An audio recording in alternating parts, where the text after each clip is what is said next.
Good morning, students. Myself, Dr. Reetika Agarwal. I am an associate professor in School of Management, BBD University. Today, I will be taking a topic on corporate governance, which relates to the paper Business Ethics and Human Value of a Code BBA 4503. First, we will discuss the concept of governance. Governance is the term for the way a group of people, such as a country, do things. Many groups create a government to decide how things are to be done. Governance is different from politics. Students, before starting with discussing that what is corporate governance, I'd like to tell you about governance. Governance comes from the term governing authority. So every organization always have a centralized governing authority which manages a company in the way in which it operates. So corporate governance is actually a system of practices and processes by which a firm is directed and controlled. Now we will take the definition part of the corporate governance. If we talk about corporate governance in the terms of definition, it refers to the accountability of the board of directors to all stakeholders of the corporation. The stakeholders they include shareholders, employees, suppliers, customers, and society in general towards giving the corporation a fair, efficient, and transparent administration. Now, as you can see on the screen, these are the listed down definitions on corporate governance to list a few. First, we will start from the Cadbury Committee. Cadbury Committee defined corporate governance as a system by which the companies are directed and controlled. Corporate governance has to with power and accountability. The second definition listed down is the definition which is given by N.R. Narayan Murthy Committee on Corporate Governance in the year 2003, which was constituted by SEBI. They have observed that corporate governance is the acceptance by management of the inalienable right of shareholders as the true owners of corporation and of their own roles as trustees on the behalf of the shareholders. The third listed down definition is given by Confederation of Indian Industry, which has defined corporate governance as CG. It basically deals with the laws, procedures, practices, and implicit rules that determines the company's ability to take informed managerial decisions through claimants like shareholders, creditors, customers, state, and the employees. So we can say, and we can just summarize the definition of corporate governance, that corporate governance is basically the system by which the companies they are directed and controlled. Corporate governance is the accountability of the board of the directors to all the stakeholders of the corporation. Now, the second thing which we will be going to discuss is why corporate governance is required in organizations. I have listed down some basic points which I will be discussing later. Better access to external finance, lower cost of capital, interest rates on loans, improve company performance, sustainability, higher firm valuation and share performance, reduce risk of corporate crisis and scandals. So, as per discussion, that these are the basic reasons why corporate governance is required. The first point is better access to external finance. See, if the corporate governance in any organization is firm, it is built up, and it is focused, then the company always has an advantage to number of channels for external financing, way back it's public or private. The second thing is lower cost of capital, interest rates on loans. The company has an advantage to deliver lower cost of capital, interest loans on loans if the company have a firm corporate governance in respect of its structure. The third point relates to improved company performance, sustainability.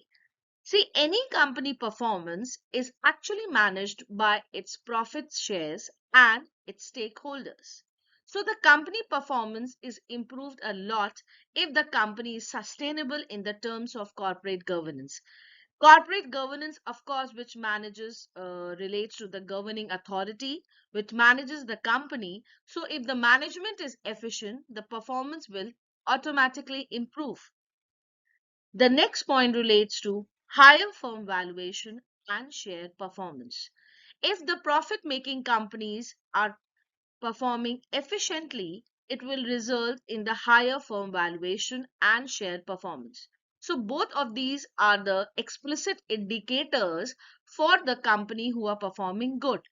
And this will result in a share structure which results into a corporate performance reliability. The next point is reduce risk of corporate crisis and scandals. So efficient corporate governance in any corporation results in the reduced risk of corporate crisis and scandals, which is not efficient for any functioning of the company. So these are the listed down reasons that why the corporate governance is required in any organization. Now we will discuss that what are the four pillars of corporate governance. Students, if we talk about in the terms of pillars, we have four pillars of corporate governance. Like you can see, it's accountability, fairness, transparency, and independence. So if the organization have all the four pillars, accountability, I mean to say in the terms of responsibility which the management holds towards all its stakeholders, fairness in the terms of equity with the management holds towards the discretion and the decision towards all its stakeholders, transparency in the terms of laws, procedures, and policies which should be always clear in terms of stakeholders. Independence. The management should give the independence and freedom for the employees and the stakeholders to take decisions on their own.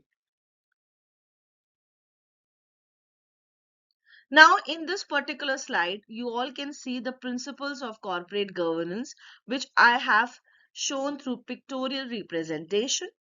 These are the principles of corporate governance, like you can see. We have the board of directors and committees, legal and regulatory framework, organizational hierarchy, monitoring and internal control, transparency and accountability, policies and procedures. Now let's start with the discussion of the principles. Now you can see the first principle is lay solid foundation for management and oversight. In this case, the board is responsible for the oversight of the bank, including its control and accountability system, appointing and removing the MD, the deputy managing director, executive directors, and the senior management, the formulation of policy, the input into and final approval of management's development of corporate strategy and performance objectives, and last, reviewing and ratifying the systems of risk management and internal compliance and control, codes of conduct, and legal compliance. The next point relates to the structure the board to add value.